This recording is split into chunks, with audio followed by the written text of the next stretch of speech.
Let's get right into it. Number 10. The doorway memory wipe. You step inside, focused, maybe even feeling sharp, and suddenly blank out. Not a small, what next? Nah, it's like your mind hits panic mode, totally freezing up. Experts label it the doorway effect. Sounds magical, right? But really, it's just your head treating every doorway like a reset button. Walk through and poof, your thoughts vanish. Here's the deal. Your mind likes sorting stuff into little mental boxes. Shift rooms and it thinks, fresh box. Then shoves the old thought deep down where you can't reach. That urgent thing you just remembered, like keys, stove check, or replying to a message. It flips into oblivion, forgotten like last week's takeout menu. It feels like every room lives in its own world, yet thoughts from one can't sneak into another. Sure enough, the passes needed to move around vanished ages ago. The odd part? This isn't some error, it's your mind just trying to save energy. Instead of holding on, it dumps what feels old or useless, making space for whatever wild mess pops up nearby. Sounds smart at first, only you weren't after a blank screen, you needed that charger. Basically, this is your brain acting like a goldfish with a clipboard. Sorry, new environment, new rules. I don't make them, I just forget them. Number 9, the phantom phone buzz. Your pocket buzzes. So you reach for your phone. But there's no message. You look again. Nada. Welcome. This is what it feels like when your mind plays a trick on you. These fake vibration feelings pop up when your mind's on high alert, scared it'll overlook something. No text. Total letdown. No call? Huge mess. A deal on cheap socks slips by.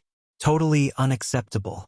That's why your nerves act like an anxious newbie, treating every tiny thing as urgent news. Fabric moves. Breeze blows. Random idea pops in. Instantly, your head says, that's a ping. Grab your phone. Right now. Your body's just reacting a bit too strong. Because you keep doing the same thing over again, your mind gets used to it quickly. Since you've grabbed your phone around 9,000 times lately, your nerves begin acting without waiting for signals. Kinda like auto-suggestions, only tied to stress instead. The kicker? When stress hits hard, those phantom buzzes pop up way more often. Pretty much, your mind pretends to be a phone, just so you can't chill for even a second. Yep, that fake vibration. Your nerves are just messaging you about alerts that aren't even there. Number 8. The endless playlist of old conversations.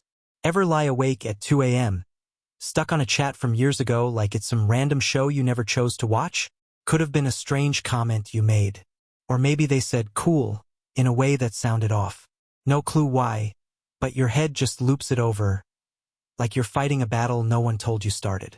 This weird behavior sticks around since your brain actually believes it's doing good. Yet behind the scenes, it's quietly scanning for social slip-ups. Like what if you messed up a word back then and nobody told you? Think of it as mental debugging, similar to a stubborn device that won't power off. Wait, let's go over that awkward moment again. Nearly 50 times now. Psychologically speaking, that's rumination, your mind gnawing on past moments like stale meat. Not nourishing at all, just tough to process. Meant to keep you safe, basically. But what happens instead? You can't sleep. Here's the wild thing, most times, they've already forgotten it happened. Yet your mind is busy turning that split second into a full-blown movie saga. In short, your mind's like a bad filmmaker, always redoing parts that didn't matter to anyone. Number 7. The sudden urge to Google your symptoms. Picture this. You feel a small flicker in your knee, nothing real, just a whisper of discomfort. Then half an hour passes and suddenly you're scrolling online convinced you've got jungle fever plus 3 bizarre bugs usually living inside cave fish. That's your brain doing its wild thing called panic wonder, where rather than thinking I sat funny, it jumps right to must be my last day. Here's what's really going on beneath the mess. People are built to chase down dangers, real or made up. Instead of staying calm, your mind picks digging through health sites for hours over possibly missing a threat. Think of it as a guard who freaks out at shadows, knows almost nothing, and only carries a shaky internet diagnosis. Here's why it feels so rough. Your mind twists unsureness into something nasty. Not knowing hits like crushing a plastic brick barefoot, brutal, stupid, yet always happening. That jolt sends your nerves haywire, begging for clues, while your browser log turns into a gallery of freakouts. Of course, the moment you look up symptoms online, each site sounds like a scary story. Just feeling off? Might be low on fluids? Or maybe it's stage 1 of some fancy medical condition from ancient Rome. A tiny cough? Well then, game over. Drink water, and say your goodbyes while you can. In short, that entire pattern's just your mind acting like a nervous sleuth, trying to help but totally falling apart at the same time. Think of it as an anxious investigator who really oughta take some time off. Number 6. The instant regret when you hear your recorded voice. You ever hear your voice on tape then instantly want to vanish underground forever? It hits your ears like something alien, like a glitch in reality. That's how you really sound? No one warned me. Have people stayed quiet this whole time? The truth? It's kind of weird. When you speak, your ears pick up sound from the air as well as vibrations moving through bone. That bony path feels richer, fuller, like your voice got a cozy upgrade. Yet recordings only catch what floats in air. No internal echo, no extra depth, just pure, no-frills audio straight up. Your brain reacts like it's hearing an imposter. That's not me. That can't be me. That's some guy. You flinch when what you hear clashes with the image stuck in your head about how you're supposed to sound, yet real life shoves proof right in front. Not ego, just your mind tangled up in a glitched mirror. Truth is, it's kind of like running into another you from some alternate reality, just a bit clumsier plus way more whiny in the voice department. Your brain's kinda upset cause the real world skipped the echo effect. Number 5. The did I lock the door? Panic loop. You've shut the door tight. Sure about it, totally certain. Locked it. No question. Still, your mind whispers, what if it's open? Welcome to the endless loop of second-guessing, where your thoughts treat your memory like it's up to no good. Blame goes to your brain's way of handling danger roughly as gentle as a siren on overdrive. Things like doors or stoves. Anything that might cause disaster if ignored gets singled out by your mind again and again. It just can't let go, always circling back despite knowing better. If recalling whether you locked the door feels like trying to grab smoke from a dream after dozing off sick, well, that's normal. That's why you turn around. You peek. You make sure. Then, once in a while, when things feel extra shaky, you glance again just to be certain. This habit's got nothing to do with spacing out, it's your mind struggling to tag specific moves. Stuff you do every day, like locking up, runs on autopilot, so those moments rarely stick sharp in memory. That's when worry kicks in. You start hunting proof immediately. The strange part? The harder you stress over checking the door, the hazier it gets. Each time you poke at that thought, your mind blurs it, like wiping a foggy mirror. Your mind's like a super wary mom who won't let you hold the front door key. Number 4. The random, did I offend them? Spiral. You're lying there, just trying to sleep. Then, bam. Your mind starts up a slideshow called, Oops, Moments You Forgot. Doesn't matter if it happened today, weeks ago, or back in elementary school when you said someone's lunch had a weird smell. Out of nowhere, your head drags that memory back like it's competing for worst mental replay ever. This mental mess? Blame your inner social alarm. It's wired to dodge rejection. Long ago, ticking off someone could mean banishment, then predator snacks. Now, your circle's just texts and emojis, dangers swapped for crickets after a bad joke. Yet your mind runs old code. Still treats odd moments like life or death. As soon as you say anything kind of odd, your brain hits pause, starts playing back how you sounded, drags the moment out slow, like cops checking camera clips, studies every face nearby, then decides, all right, life's messed up now. Sure, you likely didn't say anything bad. Yet your mind won't buy it. Instead, it runs wild like a nervous spin doctor certain you've just bombed in front of millions, even though no one noticed. The weird part? Other people are stuck thinking about their awkward slips, so they're not even watching you mess up. Your brain whispers, it's over. Reality, you're fine. Go to sleep. Number 3. The strange joy of picking at tiny flaws. Out of nowhere, you're just going about your day when your finger hits a tiny lump on your skin. Suddenly, that's all that matters. Then comes the poking, prodding, squinting at it like you're solving some old-world mystery. One little spot takes over everything else around you.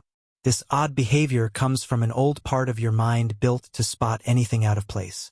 Long ago, feeling a tiny itch might have stopped a serious wound. Now, the main danger is a pesky zit, yet your head reacts as if it's about to blow up. The feeling sets off your mind's oops detector. Kind of like a tiny creature yelling, "Sort this out, fast!" Once you notice anything weird, the critter freaks out, because it wants answers, craves an end to the itch, pushes you to act like a skin-focused trouble hunter. Sometimes, picking feels good because the brain likes quick wins. Poke a spot, get a hit of satisfaction, like scoring points in a game that doesn't matter. One tap leads to another, almost on its own, chasing that little rush each time. Sure, it calms nerves for a sec, yet changes nothing real. The body was already fixing things way before you jumped in. Here's the thing, your body hands out small feels, say a snap or less tightness, so your mind acts like it nailed some huge win. Nice job. We rescued everyone. For now, the town shows who you really are. No rescue was necessary. This is just your mind suddenly locking on to fixing something for no clear cause. Number 2. The ancient art of talking to yourself. Some folks say it's inner chat. Others label it talking through thoughts. Truth is, you speak to yourself. Not only simple stuff like, "Where are my keys?" Nah, full-on chats. You've hyped yourself up, described laundry like a nature narrator, clashed with a made-up boss, then muttered, "Hey, chill solo." This odd routine could feel awkward, yet it's how your mind likes to sort ideas. Talking aloud changes how your brain handles details. Suddenly they're clearer, sharper. Think of it as grabbing a mental storm and shaping it into short, tidy lines. Talking to yourself lights up several parts of the brain at the same time. Since you create the words, listen to them, pick up on how they sound, yet react as if someone else said them, kind of like handling complaints, fixing problems while making big decisions solo. It's like being an entire company that holds team chats alone on the couch. Here's the cool bit. Your mind talks to itself to handle feelings, figure out what to do next, or run through situations ahead of time. That's how you train, how you get ready. Staying safe starts here. Yet when seen from afar, it seems like you're fighting empty air, and not even winning. Relax, this glitch is actually pretty normal. Your mind's juggling stuff, yeah, but it shows up at the worst moments. Number 1. The sudden burst of cringe memories. You're waiting at the checkout, mulling over tonight's food, then bam. A cringy moment pops up out of nowhere. Could have been when you smiled and waved at a stranger who was just stretching their arm. Or that instance you blurted, "You too," after a server wished you a good meal. Could even be some ancient slip-up from way before smartphones existed, but somehow your mind digs it up like buried junk. This error occurs since your mind tucks social slip-ups into a tiny mental drawer tagged, "Remember forever." Not to annoy you, even if it kinda does, yet to keep you from doing the same dumb thing twice. Back in ancient tribes, acting clumsy might have gotten you tossed from the crew, which means your head learned to freak out at any sign of cringe. Now, things aren't nearly as intense. Nobody's booting you off the island. Worst case, someone grabs a pic of your spelling fail. Still, your noggin acts like messing up socially means instant doom. Now and then, it slips one of those awkward moments into your mind, just enough to knock you down a peg. When that happens, your body answers fast. Face scrunches, teeth grind, or you half joke about vanishing into space. The sensation hits hard since your brain handles shame like actual danger. Your brain's amygdala goes into full freak-out mode, like it's throwing its own wild panic rave. Not bothered by how old the memory is. Totally ignores whether anyone else even recalls the moment. Picks up just a whiff of risk in social vibes, then pulls the emergency trigger hard, kind of like a faulty smoke alarm screaming at burnt toast at midnight. Here's the kicker. There's no way to block them. These thoughts pop up out of nowhere, kind of like raccoons raiding your mind's garbage bins. No warning, no polite notice, just straight into the mess, flipping everything upside down. Yet see those awkward moments actually show something. Your mind's still working to protect you, just by scaring you with old memories. Your nervous system? Total overreactor that remembers everything. That's all for today. I'll be making similar videos in the future. Subscribe to see them.